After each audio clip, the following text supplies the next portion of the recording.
নমস্কার বন্ধুরা, welcome back to my channel ল্যাথখোর কেয়ার। আজকে আমাদের দার্জিলিং ট্রিপের দ্বিতীয় দিন। তো আজকে অনেক সকাল সকাল আমরা উঠে পড়েছিলাম, মানে প্রায় 4-4:30 নাগাদ উঠে পড়েছিলাম। উঠে সবাই যাওয়ার কথা ছিল টাইগার হিলে সানরাইজ দেখার জন্য। তো সেই মতোই সবাই উঠে পড়েছিল, কিন্তু আমি আর বৌদি যেতে পারিনি অত সকালবেলা, মানে ঘুম থেকে ওঠার পরও আর যাইনি আমরা।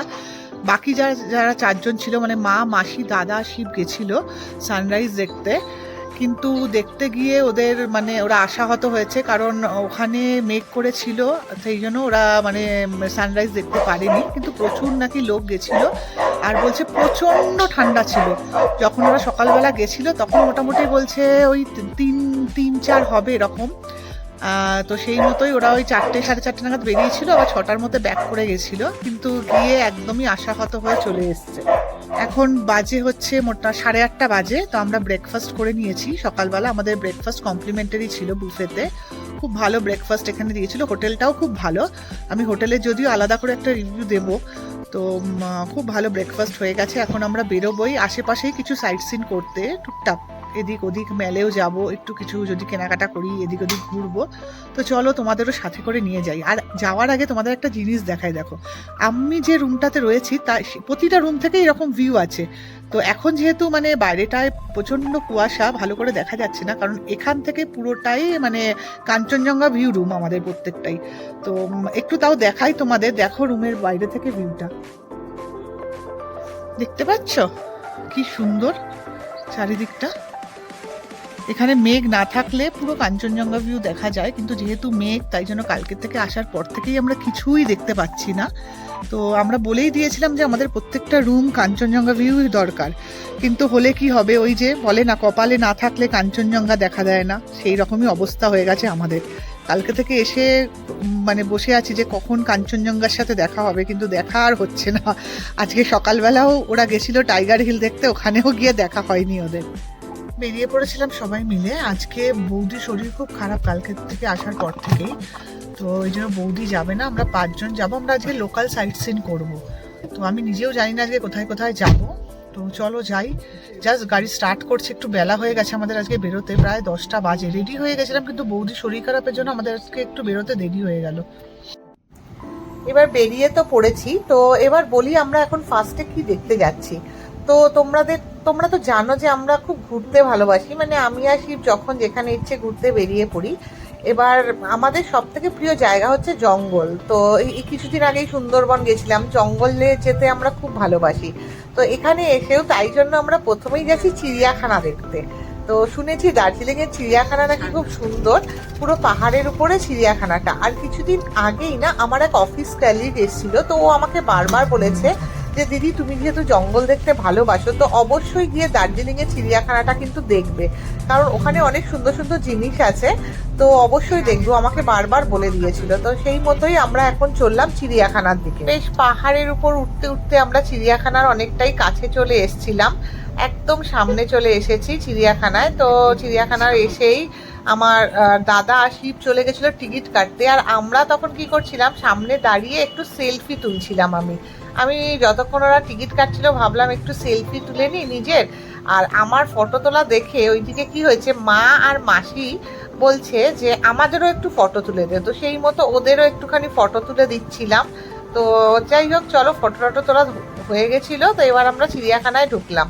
তো ঢুকে তো দেখছি চিড়িয়াখানাটা এত সুন্দর, কি বলবো, এত নিট অ্যান্ড ক্লিন। আর পুরো পুরো চিড়িয়াখানাটা সুন্দরভাবে ক্লিন করে রাখা আছে, জানো তো। তো উপরের দিকে পাহাড়ে আমরা উঠছি, চিড়িয়াখানাটা যেহেতু পাহাড়ের মধ্যেই না, তো উপরের দিকে উঠছি। আর নিচের দিকে পাহাড় কেটে যেহেতু নিচের দিকে না সমস্ত জীবজন্তু রাখা আছে। আর এইগুলো যেগুলো দেখছো, আমি অনেক দূর থেকে ভিডিও করেছি বলে বোঝা যাচ্ছে না হয়তো, এগুলো সব বিভিন্ন রকমের হরিণ ওখানে আছে। বিভিন্ন পাহাড় কেটে কেটে হরিণগুলোকে রাখার ব্যবস্থা করা হয়েছে। আমরা পাহাড়ের উপর থেকে ওদের ভিডিও করছিলাম, ফটো নিচ্ছিলাম। বিভিন্ন প্রজাতির হরিণ ওখানে আছে, জানো। কলকাতার চিড়িয়াখানায় কিন্তু এত সুন্দর, এত বিভিন্ন প্রজাতির হরিণ কিন্তু নেই। দারুণ দারুণ হরিণ রয়েছে, সবাই বেশ সুন্দর ঘুরে ঘুরে বেড়াচ্ছে। আমার একটু দূর থেকে ভিডিও করছিলাম বলে অত ভালোভাবে বোঝা যাচ্ছিল না। এবার হয়েছে কি, পাহাড়ের উপর উঠতে উঠতে সবাই আমরা একটু হাঁপিয়ে পড়েছিলাম। তাই আবার সবাই একটু বসে রেস্ট নিচ্ছিলাম। তো রেস্ট নেওয়ার সময় আবার আমি একটু সবার সেলফি তুলে নিলাম, ফটো তুলে নিলাম। তো রেস্ট নেওয়া হয়ে গেছিলো, তাই যথারীতি এই যে দেখতে পাচ্ছ রাস্তাটা কি সুন্দর নিট অ্যান্ড ক্লিন, কোনো নোংরা পড়ে নেই। তো উপরের দিকে আবার উঠতে লাগলাম, আর এই দেখো কার সাথে দেখা হয়ে গেছে, যাকে দেখে আমি খুব খুশি হয়ে হাসছিলাম। এই যে হোয়াইট লেপার্ড, এত সুন্দর কি বলবো, চুপ করে শুয়েছিল লেপারটা জানো। তো আমি তো বারবার করে ঘুরে ঘুরে দেখছিলাম, একটু ফটো তোলার চেষ্টা করছিলাম কাছে গিয়ে, কিন্তু যেহেতু একটু দূরে ছিল, আমরা পাহাড় থেকে দেখছিলাম, অতটা ভালোভাবে ফটোও তুলতে পারছিলাম না। তো আমি আবার ওকে দেখে একটু খুশি হয়ে নিজেও আবার একটু সেলফি তুলে নিচ্ছিলাম। এই দেখো বুঝতে পারছো, এইরকম পাহাড়ের উপর উঠছি, আর পাশে যে এগুলো রয়েছে এই যে, আর এই লেপারটাকে দেখো, এটাও কিন্তু একটা লেপার, লেজটা দেখেছো কি বিশাল, এ কিন্তু জেগেছিল। আর এ যখন জেগেছিল না, আমি একটু জোরে জোরে ওকে ডাকছিলাম, মানে হাততালি দিচ্ছিলাম আর চিৎকার করছিলাম। তো লেপারটা তখন আমার দিকে ঘুরে তাকাচ্ছিল, তো আমি এটা ভাবছিলাম যে ও হয়তো আমার ডাকে সাড়া দিয়েছে, এটা ভেবেই আমি নিজে নিজে মনে মনে খুশি হচ্ছিলাম। আর এখানে দেখো, এখানে আরও দুটো লেপার্ড রয়েছে, এই দুটো কিন্তু হোয়াইট লেপার্ড নয়, এই দুটো নর্মাল লেপার্ড। তো এরা দুজন ঘুরে বেড়াচ্ছিল, খেলছিল, তো আমি একটু যখন এরা একটু শুয়েছিল তখন সেলফি নিয়েছিলাম। তো যাই হোক, আবার আমরা একটু রেস্ট নিলাম পাহাড়ের উপর বসে, সবাই রেস্ট নিচ্ছিলাম, একটু সেলফি তুলছিলাম, একটু জল টল খেলাম, নিয়ে আবার পাখি রাখা আছে যে জায়গাটায়, সেই জায়গাটায় চলে এসেছিলাম। তো অনেক রকমেরই পাখি রাখা আছে, আমি সব কিছু তুলিনি, একটু একটু যেটুকুন পেরেছি তুলেছিলাম। এই দেখো, এই পাখিটাকে আমার খুব পছন্দ হয়েছিল, সেই জন্য ওর ভিডিওটা একটু কাছ থেকে তুলেছিলাম। আর পাখিগুলো এদিক ওদিক ঘুরে বেড়াচ্ছিলো বলে ভালোভাবে তুলতে পারিনি। একটা জিনিস এখানে দেখলাম জানো, এই চিড়িয়াখানাটা কলকাতা চিড়িয়াখানার মতো এত বড় নয়, কিন্তু চিড়িয়াখানাটা প্রচণ্ড নিট অ্যান্ড ক্লিন। আর একটা জিনিস হচ্ছে, যে কটা মানে জীবজন্তু আছে, মানে তারা কিন্তু বেশ তরতাজা, মানে ফ্রেশ, বেশ দেখে মনে হচ্ছে না তারা যে চিড়িয়াখানায় রয়েছে, কোথাও আটকে রয়েছে। তো যাই হোক, এই পাখির জায়গাটা দেখে আমরা আবার একটা জায়গা আছে সেই জায়গাটায় উঠতে থাকলাম, কারণ সবাই বলছে ওখানে একটা দারুণ জিনিস আছে।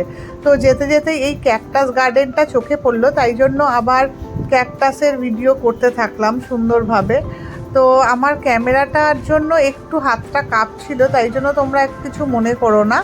তো যেতে যেতেই সবাই বলছে তাড়াতাড়ি এসো, এখানে কাকে দেখতে পাবে দেখো।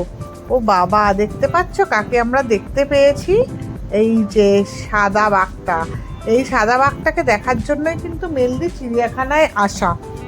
ওই যে আমি তোমাদের বলেছিলাম না যে আমার এক অফিস কালিগ, তো ও যেহেতু জানে যে আমরা ভীষণ জঙ্গল ভালোবাসি, ফটোগ্রাফি করতে খুব ভালোবাসি, তো ও আমাকে বারবারই বলেছিল যে তুমি কিন্তু অবশ্যই এই চিড়িয়াখানা যাবে, আর এই যে সাদা বাঘটা সেটা কিন্তু অবশ্যই দেখবে। তো সাদা বাঘটা কিন্তু জেগেই ছিল, আর এত লোকের মাঝখানেও কন্টিনিউ দেখতে পাচ্ছ, এদিক থেকে ওদিক, ওদিক থেকে এদিক কন্টিনিউ পাইচারি করে যাচ্ছে। প্রচুর লোক, ও যখন পাইচারি করছে চারিদিকে ওকে ঘিরে ঘিরে দেখছে, কিন্তু ওর সেই দিকে কোনো খেয়াল নেই। ও খালি এপার থেকে ওপার আর ওপার থেকে এপার ধরে পাইচারি করেই যাচ্ছে।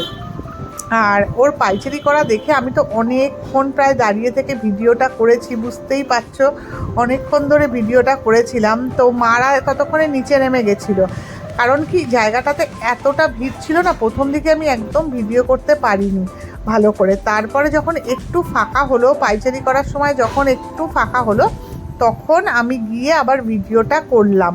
তো তখনও ও পাইচারি করেই যাচ্ছে, মানে মোটামুটি ধরো আমরা ওখানে আধ ঘন্টা মতো দাঁড়িয়েছিলাম, হাফ অ্যান আওয়ার ও কন্টিনিউ পাইচারি করে যাচ্ছিলো জানো। আর আমিও ওর ভিডিওটা করতে থাকছিলাম, মানে ওর এনার্জি দেখে আমি তো অবাক হয়ে যাচ্ছিলাম।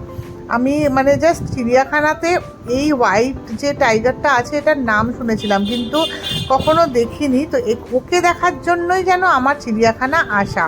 তো এদিকে কি হয়েছে, আমাকে আবার যেহেতু মারা সবাই নিচে নেমে গেছিলো, বারবার ফোন করছিল, তো তাই জন্য আমাকে আবার এই হোয়াইট টাইগারটাকে রেখে আবার নিচের দিকে যেতে হলো। আর এই দেখো, আসার সময় আবার এই চিতাটার সাথে দেখা হলো, এখন আবার এই চিতাগুলো দেখো ঘুরে ঘুরে বেড়াচ্ছিল। তো যাই হোক, এদের দেখে যখন আমরা ফিরছি দেখো কার সাথে দেখা, যখন আমরা কদিন আগে সুন্দরবন গেছিলাম তখন কিন্তু এনার দেখা পাইনি, এখন ফিরে এসে এই দার্জিলিংয়ের চিড়িয়াখানাতে এখন এই রয়্যাল বেঙ্গল টাইগার এনার দেখা পাচ্ছি। ইনিও এখানে কন্টিনিউ পাইচারি করে যাচ্ছেন, এদিক থেকে ওদিক আর ওদিক থেকে এদিক। আর এই যে ওনাকে দেখে আমরা আবার নিচের দিকে নামছিলাম, দেখেছো? এবার আমরা চিড়িয়াখানা থেকে বেরিয়ে যাব। রাস্তাগুলো দেখো, চিড়িয়াখানার ভেতরে রাস্তাটা কতটা ক্লিন করে রেখেছে। এখানে আবার এই যে শিয়ালের সাথে দেখা হলো, তার সাথেও একটু দেখা সাক্ষাৎ করে নিলাম, করে এবার নিচের দিকে আমরা নামছিলাম। রাস্তাগুলো এত সুন্দর, পাহাড়ি রাস্তা হলেও কিন্তু কোনো ওঠানামা করার অসুবিধা হবে না। একটুখানি পাহাড়ে ওঠানামা করছে বলে অসুবিধা হচ্ছে হয়তো, কিন্তু এমনিতে সেরকম কোনো অসুবিধা নেই। আর যখন বেরিয়ে যাব তখন এই ভাল্লুকের সাথে আমাদের দেখা হলো, সেও পাইচারি করে যাচ্ছে। সবাই যেন আজকে চিড়িয়াখানাতে পাইচারি করার জন্যই ব্যস্ত হয়ে গেছে। তো যাই হোক, ভাল্লুকের সাথে দেখা করে আমরা তাকে টাটা বাই বাই করে এবার চিড়িয়াখানা থেকে বেরোনোর জন্য রওনা হচ্ছি।